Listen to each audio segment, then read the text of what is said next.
the importance of having an entire website rather than just a sales page or a landing page.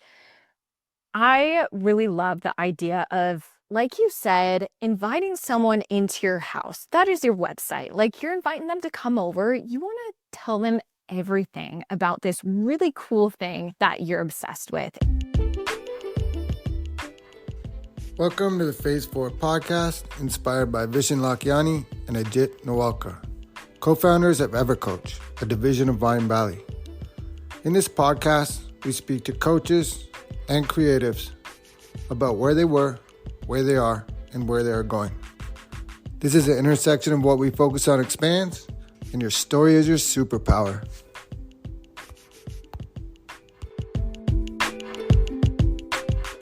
My guest today is Paige. She designs and develops websites for course creators and entrepreneurs who are looking for an elevated, aesthetic, and strategically crafted website.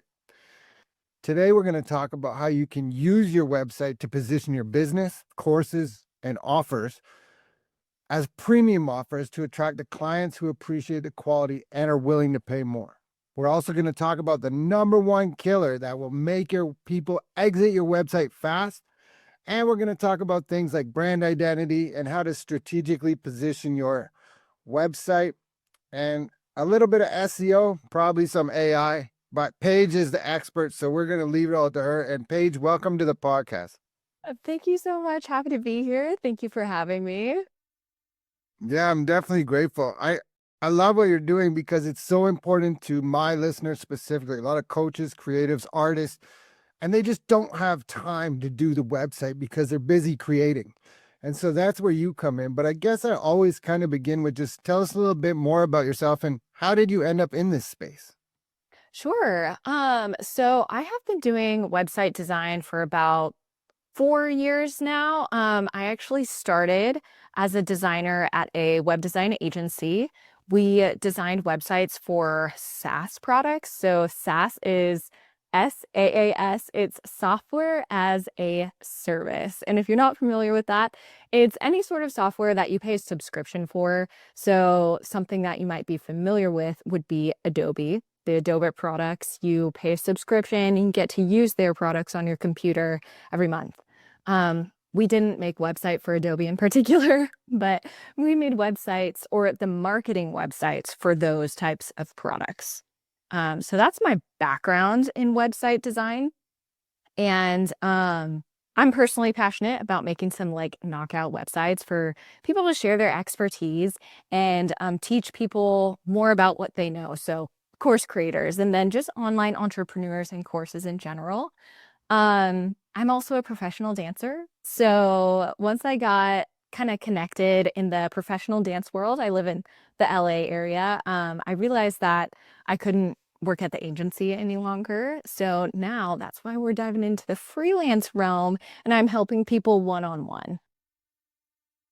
That's amazing. So I I love the idea of just having a bit of a background, not just jumping in. There's so many ways you can go because first it's like just a business website.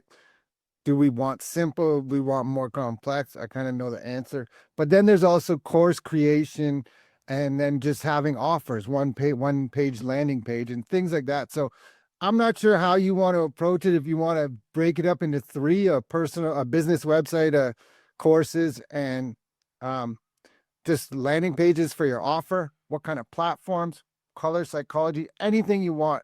Maybe maybe you have a better idea if they blend together or if you just take them one at a time. It's up to you. Sure. I personally think they all blend together really nicely. I've referred to a website as your content hub. So even if you're like making content on like Instagram, Facebook, YouTube, I suggest all that content ultimately points to your website where you house your offers. So that doesn't mean like if you have a course or some other program, it has to live on your website. Just all your information needs to point back to your website where you're selling those offers. Um, yeah, in regards to landing pages and sales pages, like definitely host them all under your domain, just to keep it like wrapped up in a nice, pretty bow. And then it's super easy for you. If you have all of your styles like loaded into your website, it makes it really easy to design one-off landing pages, additional pages, like all of your blog posts, like it's just all one cohesive package. Yeah, and it looks smooth and symmetrical. And so things like color palette, having the same colors across all your content is probably very helpful. Oh my gosh, yes, it's huge for even recognizability so that like, I mean, you as a business owner might get tired of your color palette really easily because you're seeing it all day, day in, day out. You're making materials the same exact colors and you're like, man, I really hate yellow now. But people might recognize you for those colors. And I have heard that people recognize colors first from any sort of brand perspective. So I mean, like, if you think about like what colors does Tiffany use? Like they use that Tiffany blue, super recognizable, and everyone knows that Tiffany blue. Um, so yeah, color is super important to be consistent, so that you're recognizable. For sure. And something as simple as just looking at Google or Microsoft, we can see they have green, yellow, red, and blue. And there's a reason for that. We don't even need to know the reason. It's probably deep psychology. But the fact that the biggest brands in the world are all doing the same thing, it might lend something to your color. I'm not saying you need all four, but maybe one of those colors can dominate. And like you say, it does give someone, like as you're saying that, so mine's red and I did it a long time ago and I don't regret it, but I'm like, man, I should have picked a different color because red is kind of warning and right. But now that you're saying that, maybe it does jump out and it's different from other people. So I don't know. Yeah, for sure. I mean, there's also something to say that if you feel like you do need a rebrand, that's totally fine too. It's okay to rebrand and grow as a business. Um, yeah, I wouldn't worry about that if you ever wanted to change your color. I just would keep consistency throughout your brand for a while, for sure. And don't like make, I don't know, different, like if a company were making different handouts for events and flyers and stuff, you wouldn't want to make absolutely different colors each time. Yeah, I think I forget the book, so forgive me, but Tide, Tide, like the laundry detergent, they have that orange thing and they changed it. And all of a sudden, all their sales started going down. No one could figure it out. They eventually figured out it was because of the color. Switched back, boom, everything just went right back to normal. It was like, Oh my whoa. gosh. I hadn't heard that. That's so funny. Because, yeah, Thai is super recognizable for that orange and like the accents of blue. That's awesome. Yeah. I love that. Not for How them, about, but yeah, yeah, great story, right? How about focusing visually? Like, what exactly should we be focused on? And I also would bring in your website here. You have some very soft, symmetrical, the colors balance each other and it's soft and it's inviting, right? It's not aggressive. It's not, hey, come, it's very, it's inviting is the word that's coming up. yeah, yeah, yeah. So the question was like, what do we want to focus on visually? Okay. So I'd say, well, coming in with colors, what we just talked about, and any sort of imagery and even down to your fonts, you really want to tell the same story throughout all of those elements. So, and then with that, think about the impression you want to make as well. Like for me, if you look at my website, I wanted to make the impression of something that was more luxury and refined because that's the type of service I want to provide my clients. I want them to feel like I stopped everything for them. They are getting the absolute best website building experience possible.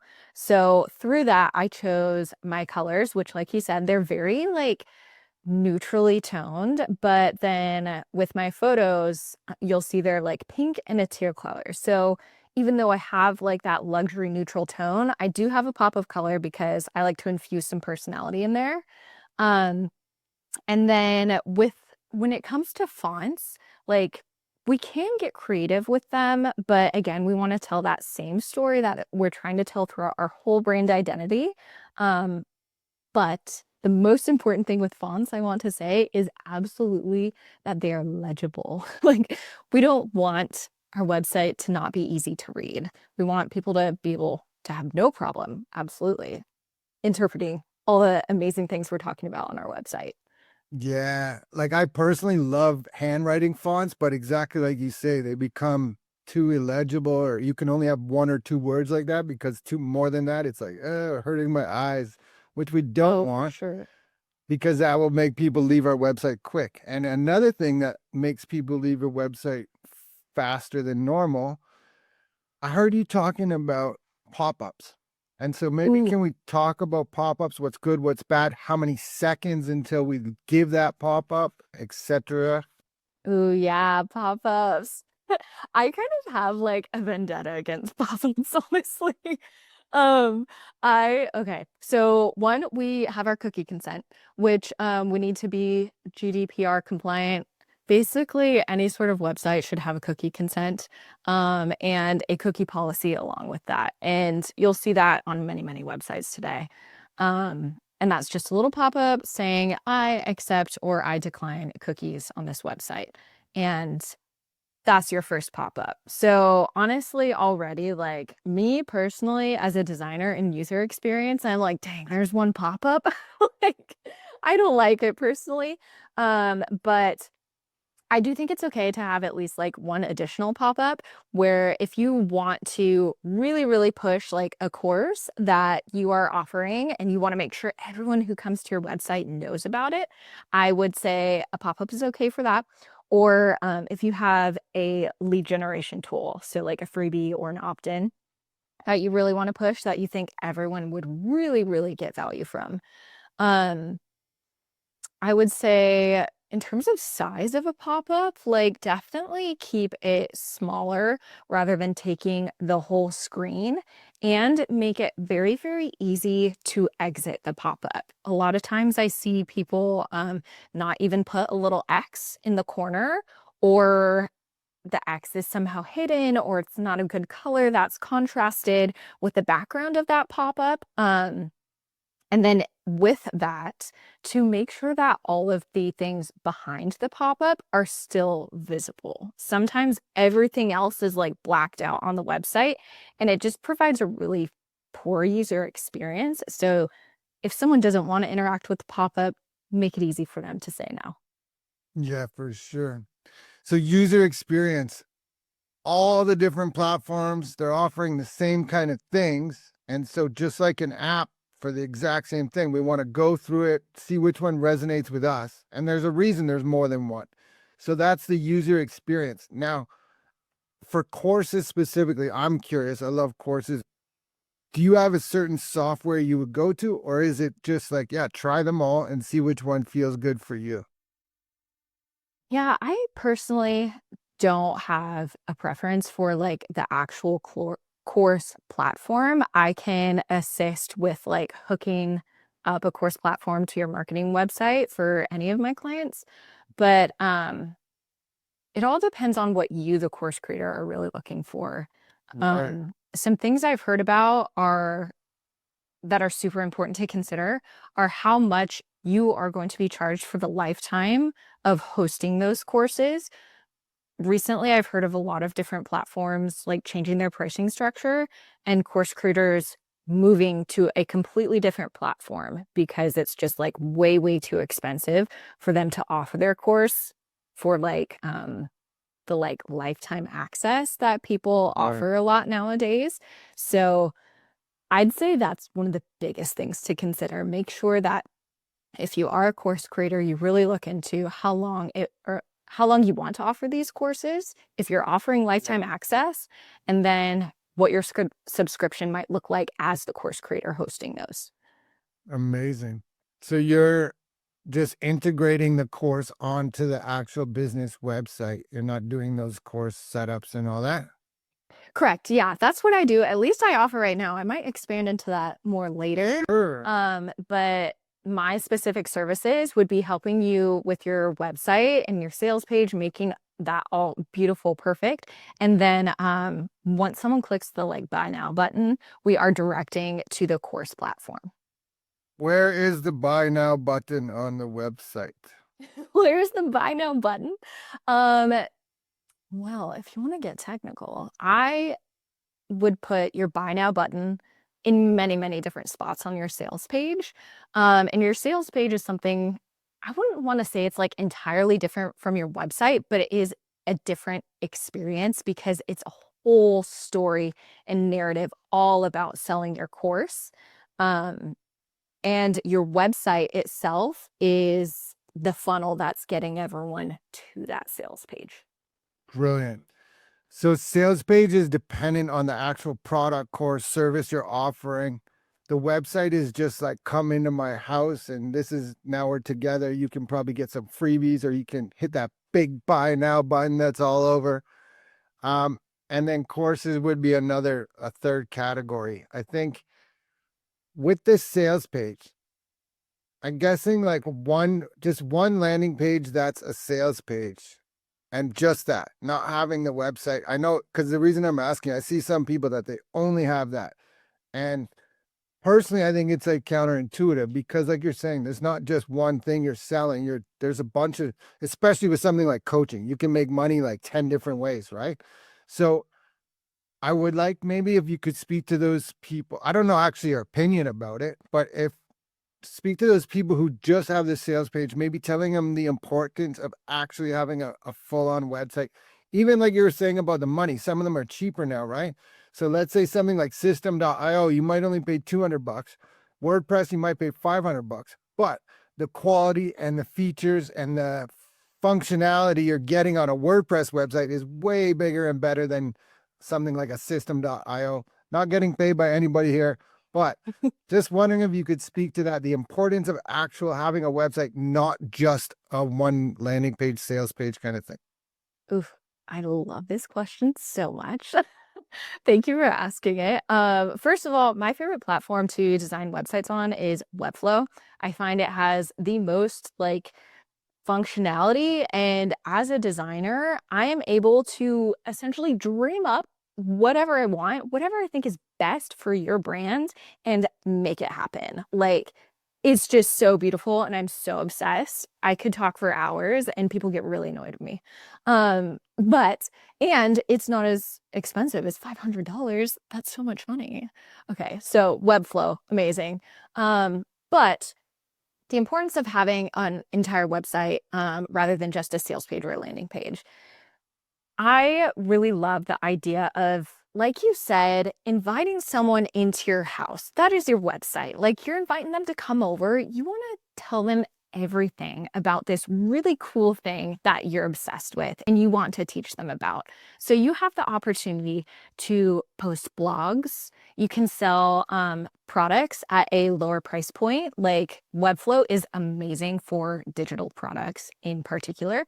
And then essentially you're just telling them all about what your topic is, and you're really inviting them into your expertise and your knowledge, and sharing that you are the best person to learn from, and you're the best person to invest in either coaching or your course or whatever you're offering. Yeah, I do love it. Now we're getting into the future, which is now, and AI. How does this play into it? I guess where I'm thinking mostly is, recently I've seen a thing where it talks about Google and Google AdSense, and it's almost, unless Gemini really works out for them, it's over. Because Mhm. you used to type up something in Google and the answer would come up. Now and your website, that's where you're trying to get your website to rank high in Google. Now what's happening is those things are coming from ChatGPT. So the first couple pages, even if it's not totally there yet, give it 6 months, and every time you type anything, it will just be all ChatGPT. So how do we use that? How do we avoid it? One other thing I've recently seen and I've noticed on ChatGPT is, if you go and pull up, tell me about Paige on ChatGPT, it will pull reviews from places like Reddit and LinkedIn. So far, it only seems to be those two, but it's pulling information from there. So, like when we're talking about getting reviews and stuff from customers, maybe we need to start asking them to put them on Reddit and or LinkedIn so that those searches come up. But I'm just wondering if you see anything, any trends, or it's kind of like a big, huge question that could go into an hour, but Oh my gosh, yeah, you're so right. AI is absolutely ginormous. Ginormous topic to talk about. One, I just want to say, like, I'm definitely a proponent of we don't want to be afraid of AI. Like, there's so many different inventions and advancements in technology that have happened that really have benefited us as a society. And right now it seems kind of scary because we don't know what's going to happen. And we see, like, as online entrepreneurs, we see our jobs being threatened and we're like, oh no, what do we do?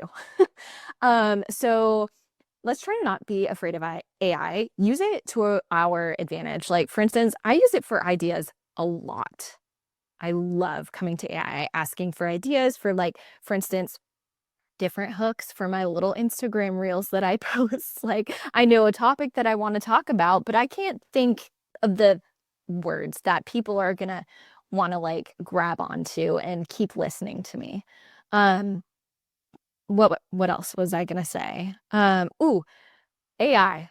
Since it's generating a lot of content for us based on like scouring the internet, it is now very, very important that we are producing content from our own experience. So people are really going to latch onto that a lot more, I believe, if we're talking about our experience and what we have done in the past, what we're experiencing now, um, and just talking or really laying into that in all of our marketing, not all of it, most of our marketing, our personal experience that robots or computers do not have those personal experiences. So we're really making that unique connection and relationship with the that might be buying from us or being coached by us. Beautiful. What I heard there is storytelling. Without you didn't say the word, but we need to be storytelling all the time. For sure. That's yes, for sure. All right. Now, with sticking with SEO, what are some of the things, some basic SEO practices people can start with? I'll give you one. When you're saying about blogs, there's a website called answerthepublic.com. Mm. And what it is just people are asking questions on Google, which I just kind of said is going to be irrelevant in a minute. But people are asking questions on Google. So answer the public. If you type in a topic, like let's say website design, it will show you the top questions people ask around that. So how to and whatever, right? And it shows you the top queries that people are typing into Google. So if you make your blog post title the top things that are coming in to answer the public, people are already typing that. So you're going to be able to rank up higher until chat comes in and takes it away. But Lex, what? Yeah, go ahead. No, I've heard of that website. I think that's like such a fun site, even to just start getting ideas of like, ooh, I could talk about that and like, oh, this connects here. And yeah, that's an amazing site to use as a resource. And even with the connections of different topics connecting together. I don't know if you've heard of content marketing in general and pillar pages and pillar like groupings. So essentially, I'll try to explain it succinctly. If you are finding that you'd like to blog or talk about a topic, it doesn't have to be on a blog. It could be like on your podcast or your YouTube channel, your Instagram page, your TikTok, however you're marketing. Um, you have your big overarching topic and then many subtopics within that. Especially with blogging, this works well.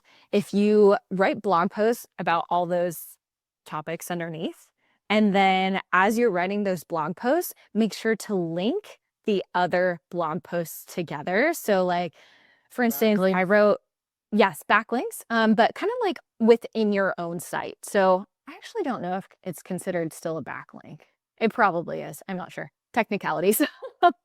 But so I wrote a whole blog post series about lead generation tools. And as I was writing them, like I was writing how to write your incentive email. And then I would touch on you are also going to need a welcome email. And when I wrote that, I linked the blog post of how to write a welcome email. So all of these blog posts should be interconnected and interlinked. And then you'll have your, what I mentioned earlier, a pillar page, which is linking those all together, talking about that big overarching topic and linking all those little pages. Like I said, it works really well with blogging, but you can do the same idea with any sort of content that you're putting out. So, and how this all connects to SEO is that Google and search engines then begin to understand better the content that you're talking about and how you can better serve people. So if people are searching how to write an incentive email for your lead generation tool, I might pop up because I wrote a blog post about it. And it might suggest other blog posts that are similar that I've already written. All right. Now, a question about that. We want to, on our own website, we want to link to other pages and other things on our own website. But there's also, you're getting credit for linking to external websites. So do we want both? Do we want a certain number, two of our own, one to the other, or anything like that?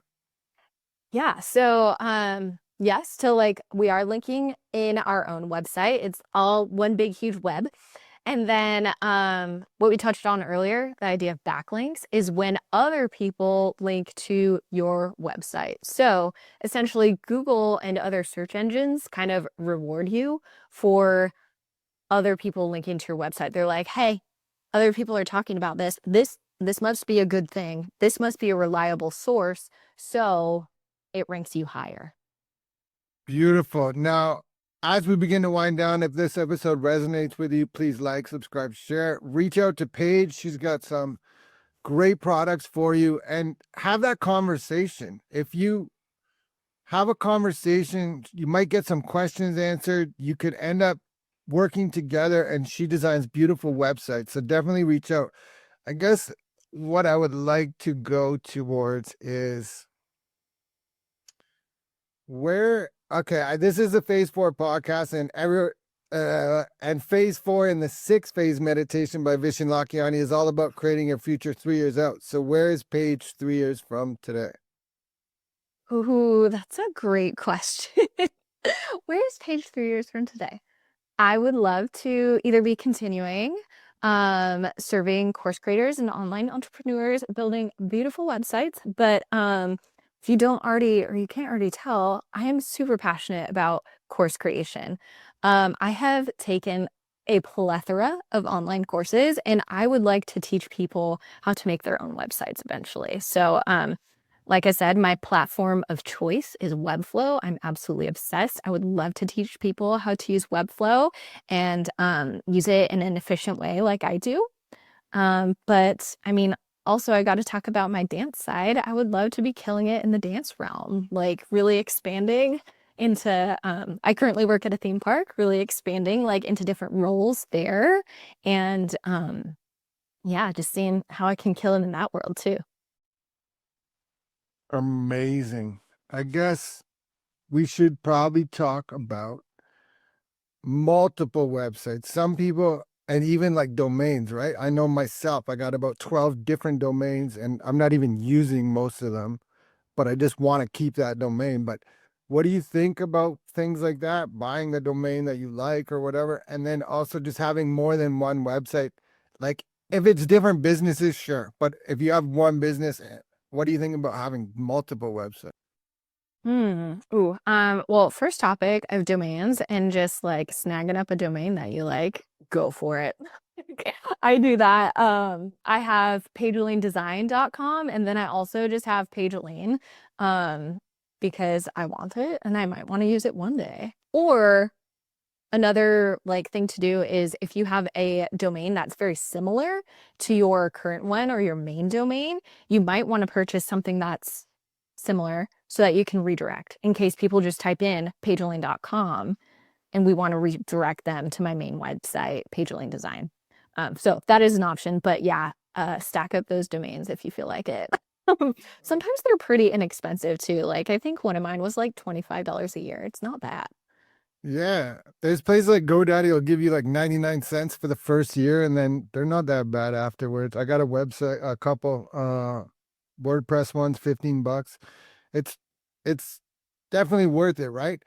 Because, well, it depends on what you're trying to do. But like if you have one with your own name in it and you want that, get it before someone else takes it, right? Because Yes. if Yes. you do start to blow up, or if you do start, other people are seeing that and they'll take that one away. I remember one guy had, yeah, one guy got paid. I don't even know. I'm not gonna say it was in the millions though for PGA, like Professional Golf Association. He had the golf one, like at the very beginning, like 1990s, right? But he got PGA before the PGA could get it, and they're like, "Yeah, we need that. We'll pay you whatever." So, any new things like that, yeah. Yes. Uh, Even like to that note, handles like Instagram, TikTok handles, YouTube, like snag those up, especially if they're related to your name. and you want them to be the same across YouTube. Like mine's Next Step, so it's easy. You go on Instagram or YouTube, it's Next Steps. Yeah. Ideally they're the same across everything. Sometimes they're taken and it's not possible, but you just want to make them as similar as possible.